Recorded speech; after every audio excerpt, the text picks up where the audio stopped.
yo diría que el modelo constitucional ha sido bastante hábil, bastante sabio con la formación en el derecho constitucional durante todos estos tiempos, que responsabiliza al ministro por los actos del presidente, inclusive en materia penal y constitucional. Por eso que si usted recuerda que cuando el señor Castillo anunció la intervención de los poderes públicos, los ministros en cadena empezaron a renunciar. Así es. Ese es un freno que permite limitar cualquier tipo de abuso de las instituciones. Y estamos con el doctor Gustavo Gutiérrez Tixe, magistrado del Tribunal Constitucional, a quien le agradezco por acompañarnos esta noche. Doctor, ¿cómo está? Buenas noches, muchas gracias por la invitación. A ver, quería empezar con esta demanda competencial. Yo sé que usted me va a decir que no puede adelantar opinión, evidentemente, porque aún están en la etapa ya, entiendo, de tomar una decisión sobre la demanda competencial que presentó el Poder Ejecutivo, sobre el Ministerio Público, el Poder Judicial, para determinar algo muy sencillo, pero muy importante a la vez, que tiene que ver si se puede o no se puede investigar a un presidente en ejercicio. Evidentemente esto lo ha presentado el Ejecutivo, pero terminaría beneficiando, si así lo deciden ustedes, a la presidenta Boluarte. Le pregunto por esto porque, claro, escuchaba parte de su participación, doctor, y de alguna manera adelantaba o se mostraba en sus intervenciones contrario a que se debe investigar a un presidente por, digamos, la afectación que hay sobre la gobernabilidad. Sin que adelante opinión, ¿cree eso que abrirle muchas investigaciones a un presidente puede terminar afectando la gobernabilidad? Bueno, desde que ya estamos en una audiencia pública, ya estamos en un proceso de formación de una decisión, ¿no? Por lo tanto, las preguntas que pueden hacer los magistrados a veces también va con el objetivo de permitir que uno de los abogados derribe los fundamentos que uno tiene, ¿no? Entonces, si hay un derribamiento de fundamentos, entonces eso puede también formar una opinión. Hay una postura histórica al respecto, porque como usted sabrá, hasta el caso Castillo era absolutamente unánime que a un presidente no se le puede investigar durante el desempeño del cargo. Es recién con una interpretación, no del Tribunal Constitucional, sino una interpretación del propio Ministerio Público que sí es admisible este tipo de intervención y luego después del Poder Judicial. Entonces es un tema que tiene matices bastante controversiales y que por tanto tienen que ser analizados exhaustivamente, ¿no? Y ciertamente una decisión que se tome en caso se considere que no se puede investigar a un presidente en el cargo, tendrá que modularse o analizarse ya a nivel del Pleno cuáles van a ser sus efectos. Yo diría que ahí es de pronóstico reservado al respecto, ¿no? En la medida que son dos temas que se deben tomar por tramos, ¿no? Lo primero es determinar el régimen del presidente de la República y segundo, los efectos de una eventual sentencia si es que es favorable. Ahora, es interesante porque efectivamente hubo un cambio en la interpretación a partir del inicio de investigación del fiscal supremo Pablo Sánchez, fiscal de la Nación en ese momento, para el caso de Pedro Castillo, que fue ratificado en el Poder Judicial, como usted bien señala, y donde le establece el Poder Judicial un límite al Ministerio Público de hasta dónde podía investigar un presidente. Creo que era esta la etapa de la investigación preparatoria, que era el límite máximo. En una eventual decisión, una sentencia del Tribunal Constitucional, ¿también van a establecer, digamos, criterios, podrían establecer límites o es una decisión de se puede o no se puede? Así de simple. Bueno, pues hay que ver variables, ¿no? Es posible todo, ¿no? Es posible un rechazo y que por tanto se mantenga como están las cosas, o que no se puede de forma absoluta, o eventualmente de que haya algunos matices o posibilidades del ejercicio del control. El caso Donald Trump en los Estados Unidos es bastante interesante y va a ser un referente, yo entiendo, que en su momento tendremos también que analizar, porque nuestro sistema de gobierno es un sistema presidencialista que en cuanto al jefe de Estado tiene una raigambre norteamericana que busca proteger al primer magistrado de la República de cualquier perturbación en la actividad que tiene.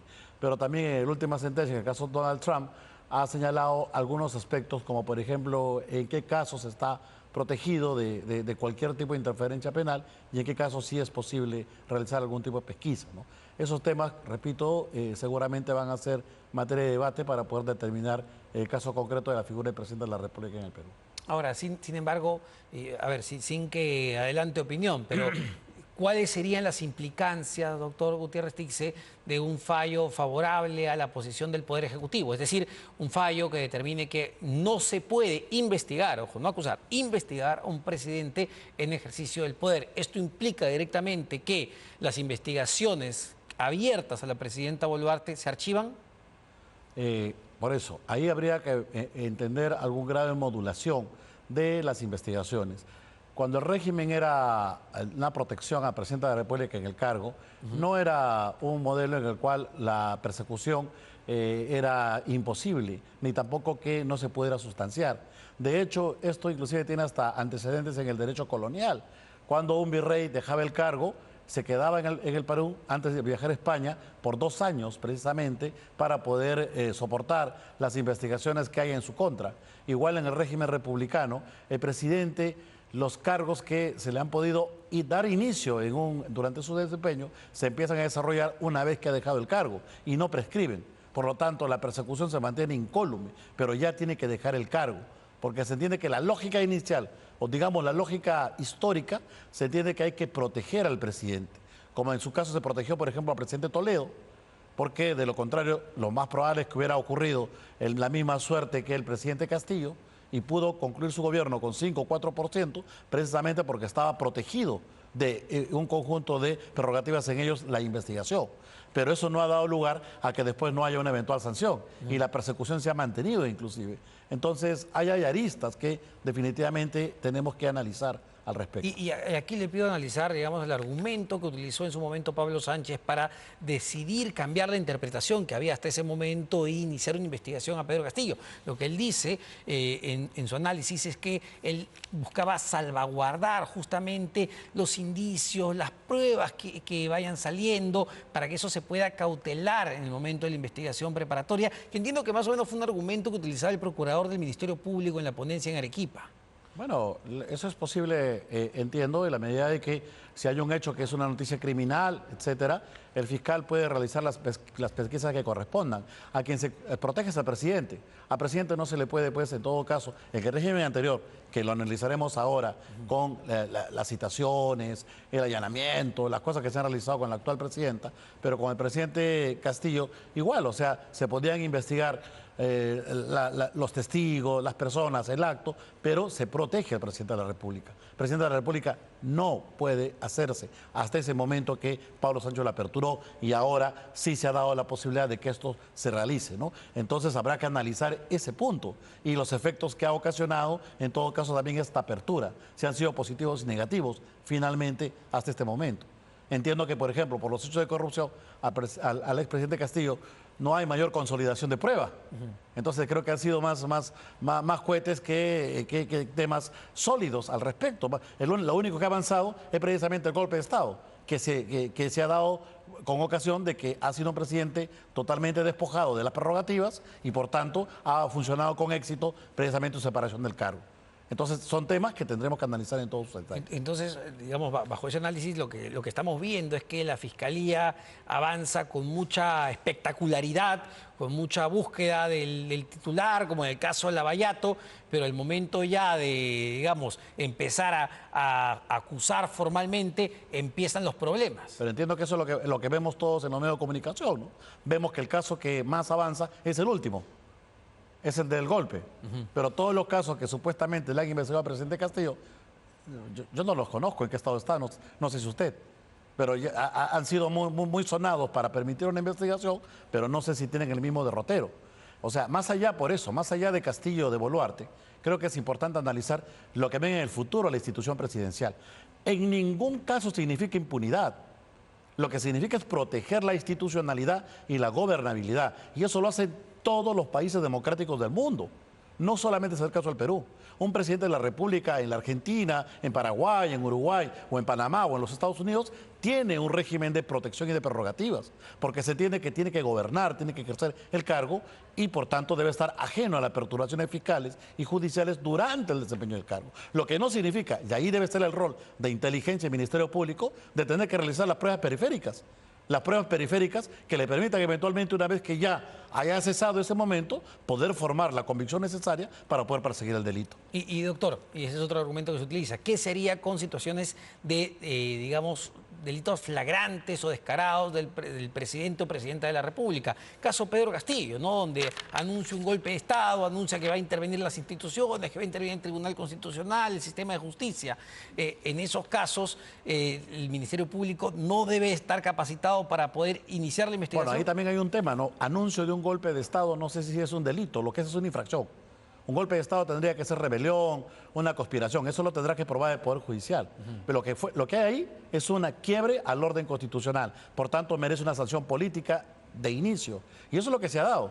La Constitución, yo diría que el modelo constitucional ha sido bastante hábil, bastante sabio con la formación en el derecho constitucional durante todos estos tiempos, que responsabiliza al ministro por los actos del presidente, inclusive en materia penal y constitucional. Por eso que si usted recuerda que cuando el señor Castillo anunció la intervención de los poderes públicos, los ministros en cadena empezaron a renunciar. Así es. Ese es un freno que permite limitar cualquier tipo de abuso de las instituciones. Y si bien lo de Castillo fue una infracción... No siempre tiene que ser penal, más bien lo penal es última ratio. Hay diferentes controles. Tenemos que entender también que la justicia penal no puede ser tan invasiva.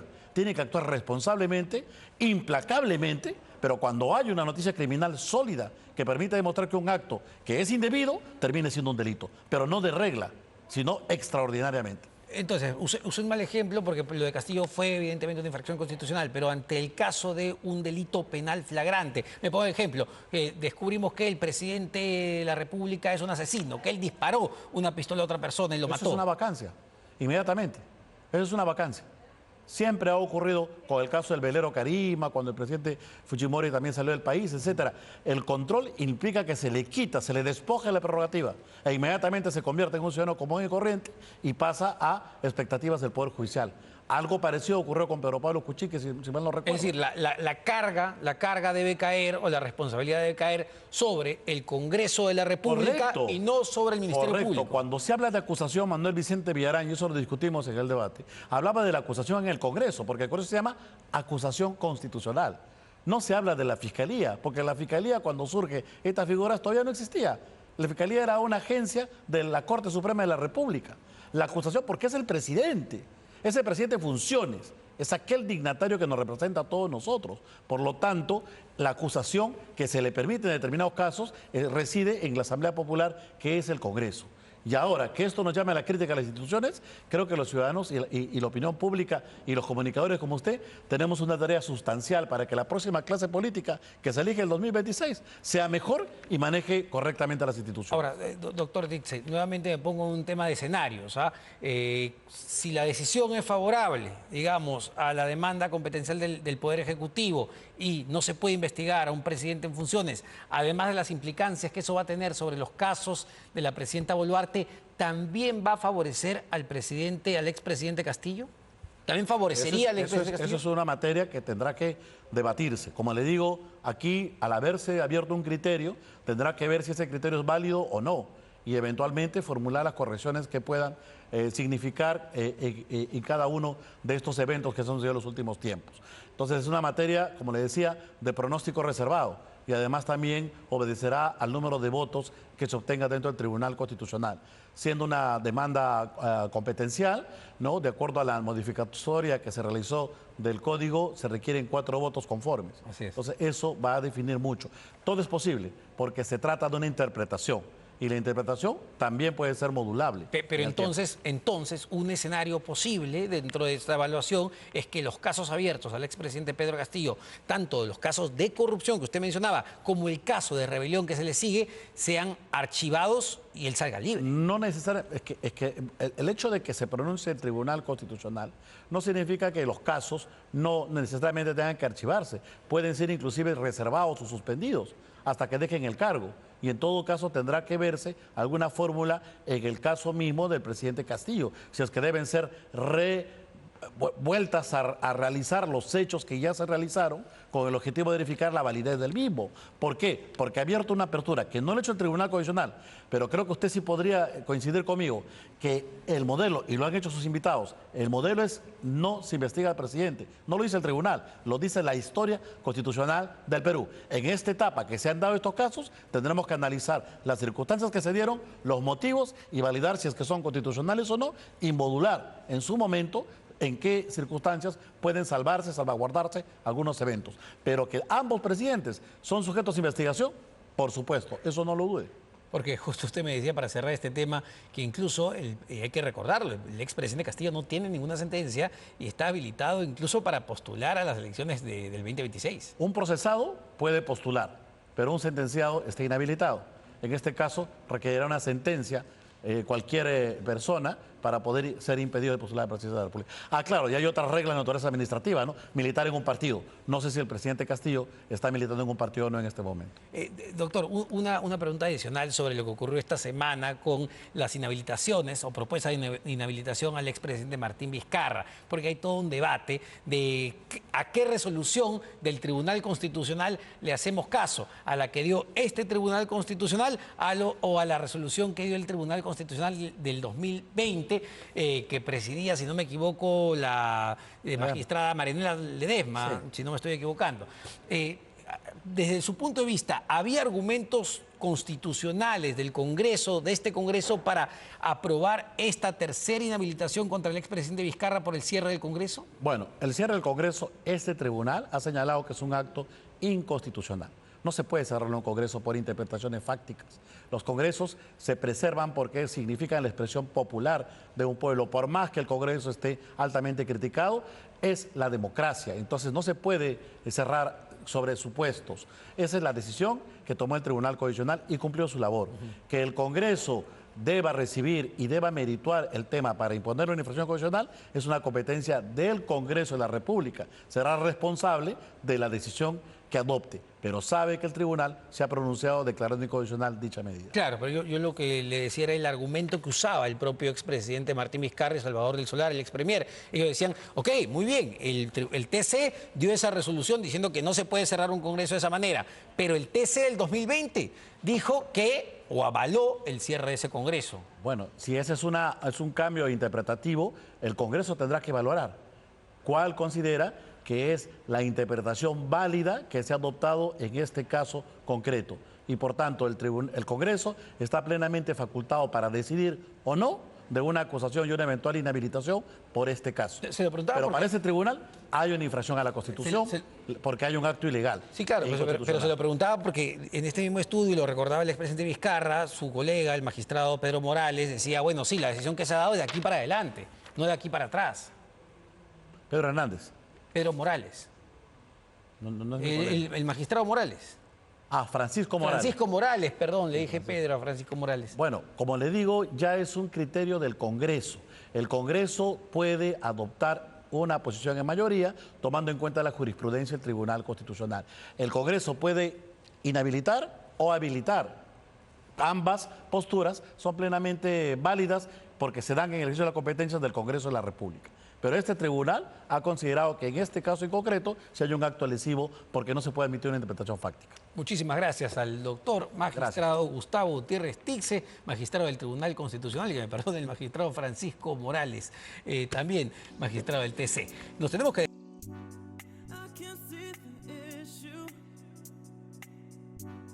Yeah, believe me, I need to keep myself alive.